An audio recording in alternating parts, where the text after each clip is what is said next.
नमस्कार दोस्तों। क्या पता 100 मिलियन साल पहले हमारा धरती कैसा था? चलिए समझते हैं। दोस्तों, उस समय है सो धरती में ना ही कोई इंसान रहता था।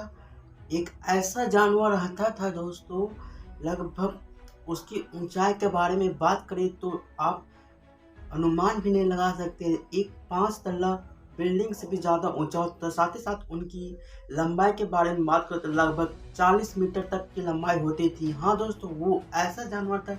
उनके कई ऐसे प्रजाति थे जिसकी वो ज़मीन में भी चल सकते थे, आसमान में उड़ सकते थे, साथ ही साथ समुद्र में भी तैर सकते थे। आपको जानकर हैरानी होगी कि दोस्तों कुछ-कुछ की रफ्तार इतनी होती थी कि लगभग 90 किलोमीटर प्रति घंटा के हिसाब से था। जी हाँ दोस्तों, आप लोग शायद समझ गए होंगे। जी हाँ, हम बात कर रहे हैं डायनासोर के बारे में। दोस्तों, आज हम लोग इस वीडियो में समझेंगे कि डायनासोर का इस पृथ्वी में कैसे जन्म हुआ। साथ ही साथ ये भी समझेंगे कि डायनासोर है सो इतने खूंखार जानवर होने के बाद इस पृथ्वी में आखिर उसका अंत किस तरह हुआ। ये वीडियो बहुत ही ज़्यादा स्पेशल होने वाले है, इसलिए वीडियो को अंत तक बने रहिएगा। चलिए शुरू करते हैं।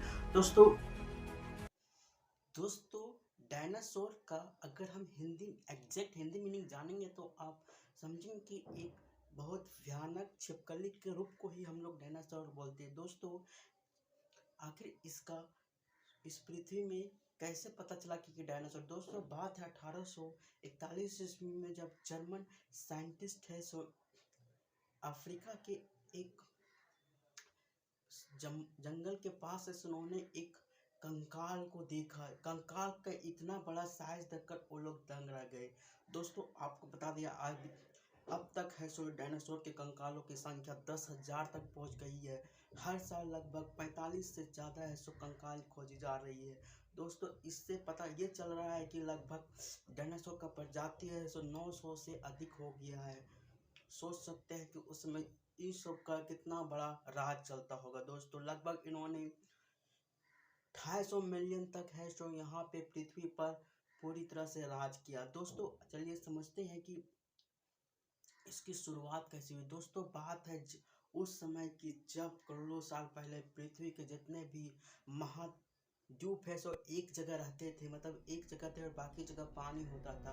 उस समय है जो पेड़ बड़े बड़े और अच्छा वातावरण था। लेकिन उस समय जो रेप्टाइल्स होते थे, ज़्यादातर है सो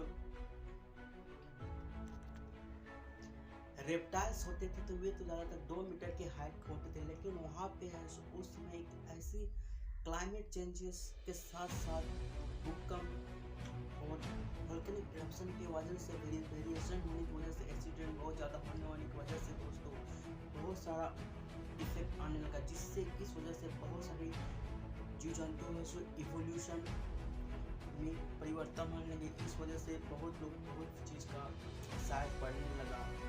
जिस समय बात आया जब उस एक महाद्वीप को है सो टेक्टोनिक प्लेट्स और जैसे 2 भागों में बट गया, जिसे आज गोंडवाना और एक दूसरा नाम देते हैं। उस समय से डायनासोर का पीरियड का स्टार्ट होना पूरा 1700 उसमें अच्छी तरह से बल बस रहे थे पूरे।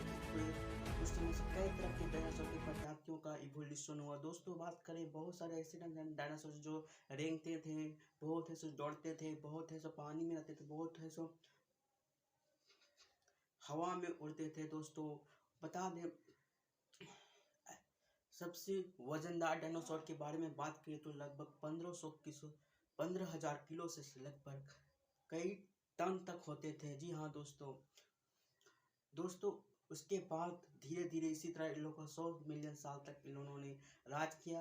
फिर है सो आखिर वो कैसे इन सब का अंत हुआ इस दोस्तों, बात है 65 मिलियन साल पहले, जब इस पृथ्वी में डायनासोर अच्छी तरह से पूरा राज करते। उस समय पृथ्वी की ओर ऐसे जुपिटर और मार्स के बीच से एक बहुत बड़ा उल्कापिंड, जिसे एस्टेरॉयड बोलते हुए पृथ्वी की ओर आने लगा, जो कि लगभग 22,000 मील प्रति घंटा के हिसाब से स्पीड से आ रहा। तो चांद से समीम से होकर पृथ्वी के ऊपर समीम मारा। जिस तरह से जैसे जैसे पृथ्वी पर आया, जैसे ही पृथ्वी के एटमॉस्फेयर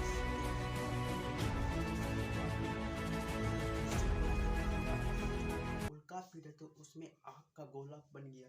जी हाँ, जिसमें आग का गोला होने जिससे इतना ज़्यादा चमक हुई कि वहाँ की पृथ्वी के लगभग जानवरों की क्षण भर में उन लोगों की आंखें की रोशनी चल गई। दोस्तों, आप जानकर हैरानी हो जाएंगे, उस समय है सो जो उल्कापिंड का जो जो स्पीड था लगभग 22,000 मील पर किलोमीटर था दोस्तों। जिस वजह से जब पृथ्वी की सतह पर टकराया तो टकराने से वजह से लगभग 180 किलोमीटर चौड़ा और 20 किलोमीटर गहरा है सो गड्ढा हो गया, जो कि आज है सो मैक्सिको की खाड़ी में इसका अनुमान लगाया जाता है। दोस्तों, बता दें, उसके बाद उस समय जितना भी उस जगह का जो मलबा था है सो पूरी क्षण भर में है सो आसमान की ओर चला गया, जिससे इतना ज़्यादा डस्ट हो गया कि आप अनुमान नहीं लगा सकते। इतना सारा डस्ट हो गया, पूरा पृथ्वी के चारों ओर है सो घिर गया, जिस वजह से अंधेरा छा गया। अंधेरा छा गया जिस वजह से लगभग कई महीनों तक अंधेरा छाया रहा, जिस वजह से बड़े बड़े पेड़ पौधे हैं जो धीरे धीरे मरने लगे, क्योंकि आप सभी को पता है कि सनलाइट का क्या इम्पोर्टेंस है। साथ ही साथ भूकंप तरंगे की और बहुत तीव्र गति से भूकंप आने लगे, जिस वजह से लहरों में सुनामी 100 मीटर ऊंचा सुनामी आने लगा, जिस वजह से बहुत तरह से देशों को जगह पर जी जंतु हैं जो उसमें समा गए। और इस साथ ही साथ और चीज़ बता दें, बहुत सारे इतनी गर्मी होने की वजह से बहुत सारे जो समुद्र का पानी था सो ऊपर आसमान की ओर उठ गया, और वहाँ पे है सो कूलिंग कुछ दिनों के बाद है सो जब कूलिंग इफेक्ट होने की वजह से फिर वहाँ पे है सो बहुत सारे जब ऊपर डस्ट उड़ा तो वहाँ पे डस्ट में बहुत सारे sulphur ions nitrate ions present हो जाने की वजह से वहाँ पे है सो वाटर के साथ मिलकर एसिड बना दिया, जिस पे फिर है सो कुछ महीनों के बाद है सो वहाँ पे पृथ्वी के बहुत जगहों पर एसिडिक बारिश कहते हैं, जिसे आमतौर पे हम लोग आग का गोला के रूप में जानते हैं, आग की बारिश के नाम पे जानते हैं, जो कितना ही खतरनाक था कि पूरी पृथ्वी के सर्वाइवल को पूरा नष्ट कर दिया। बड़े जब बड़े जानवर हैं सो भूखे, डायनासोर जैसे जानवर है सो भूखे मरने लगे। साथ ही साथ बहुत खराब स्थिति है, इस वजह से जो 30 किलो के कम वजन वाले जो जीव जंतु थे सो वे है सो वही है सो सरवाइव कहीं कहीं जाकर सरवाइव कर पाए। दोस्तों, इसी तरह है सो डायनासोर का अंत हो गया। अगर आप जानना चाहते हैं कि मनुष्य का जो जीवन का शुरुआत है सो पृथ्वी में कैसे हुई, तो इस वीडियो को तो मेरे चैनल को सब्सक्राइब किए, जल्द ही इसका वीडियो अपलोड होगा। जय हिंद, जय भारत।